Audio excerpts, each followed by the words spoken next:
Hi everyone, my name is Ann Herrington and I'm going to take you through my presentation called A Good Second Impression, Correcting Misconceptions and Attracting Reluctant Library Users. Customer service is an organization's ability to consistently meet the needs and expectations of its customers. Businesses rely on profits to survive, and better customer service can mean more profits. But libraries are nonprofits, so why worry about providing good service? Libraries rely on public funding to survive. Good customer service can increase user satisfaction, usage rates, and improve the library's reputation. If the community finds more value in the library due to its excellent service, it is more likely to continue to fund it. Therefore, libraries, like businesses, rely on customer service to survive. However, there are many common misconceptions about libraries which discourage patrons from using them. A study at the University of Sheffield found that students believe that librarians are too busy to help them and they may feel stupid asking questions. Students also underestimate the knowledge and skills of librarians. Most students surveyed believe that only a bachelor's degree is required. They also believe that librarians spend most of their time on tasks commonly relegated to library aides, such as shelving, cleaning, security, and even working in library cafes. In this study, I visited a community college library and observed the reference desk. In the interest of privacy, I will use pseudonyms throughout the presentation.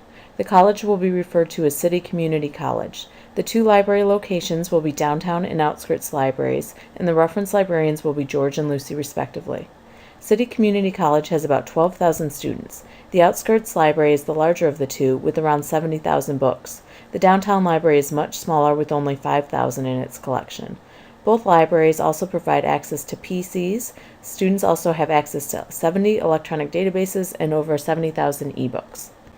Samuel Rothstein's minimum reference philosophy, which values instruction over answers, closely matches George's philosophy. In spite of its connotations, the minimum philosophy often requires more time and effort because librarians take the time to give individual instruction to students. George's reference philosophy involves teaching students to locate resources, to evaluate those resources, and to organize that research. Overall, he tries to build the students' confidence, whether it's confidence in their own skills or confidence that the librarians can help them.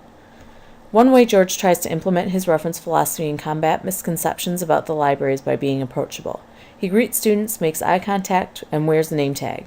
In the hallways, George starts friendly conversations with students, many of whom he knows by name. At the outskirts library, Lucy posts the sign you see on the left of the slide. In this way, she hopes to combat the misconception that librarians are too busy to help. Flexibility is another important factor in service. In one interaction, George helped a student find a reference book which should not have circulated. However, he made an exception and checked out the book. This level of service and flexibility may encourage the student to return to the library. It is also important to know your users. This acts to increase approachability because studies show that students are more likely to approach the desk if they are familiar with the staff. George was very familiar with his user community. He knows one special needs student quite well. He anticipates the type of questions he will ask and learns about these topics in advance so he can easily answer his questions. Knowing the users is also helpful in collection development. Both George and Lucy anticipate the types of resources they should purchase based on the courses offered on their campuses. Knowing the user community is an example of customer service because it anticipates need. Outreach programs help the library reach reluctant users. They also provide customer service by reaching the user at their point of need. George frequently reaches out to faculty by visiting their lounge. He hopes this will make them more aware of library services, which they will in turn suggest to their students. Providing help stations in areas where students gather is another way to reach users. Lucy was developing such a program in the Student Commons area at Outskirts campus. Exchange programs are another outreach option. At the Outskirts Library, a staff member from the Writing Center pays weekly visits to the library and vice versa. This is another example of excellent point-of-need service. Instructional sessions can help overcome negative impressions and provide point-of-need service. George follows the direct instructional model in his sessions. He begins with a high-energy anticipatory or ice-breaking set. The input component is the actual teaching. George demonstrated 2 databases using the students' own topics to personalize the session. He then provided time for guided practice. One student was having trouble with the database, so George provided individual time for him. Finally, he closed by telling the students that if they had paid their tuition, they had paid for him and should get their money's worth by using the library. Virtual reference is convenient, provides assistance at the point of need, and is in a familiar format for young students, which can make it more approachable than the reference desk. However, it is more difficult to assess a user's comprehension. In addition, the librarian may not be familiar with the resources available to the user, and there is also a heightened sense of time constraint, which puts pressure on librarians to provide the fast answer, not necessarily the best answer. Overall, establishing communication and trust is more difficult online.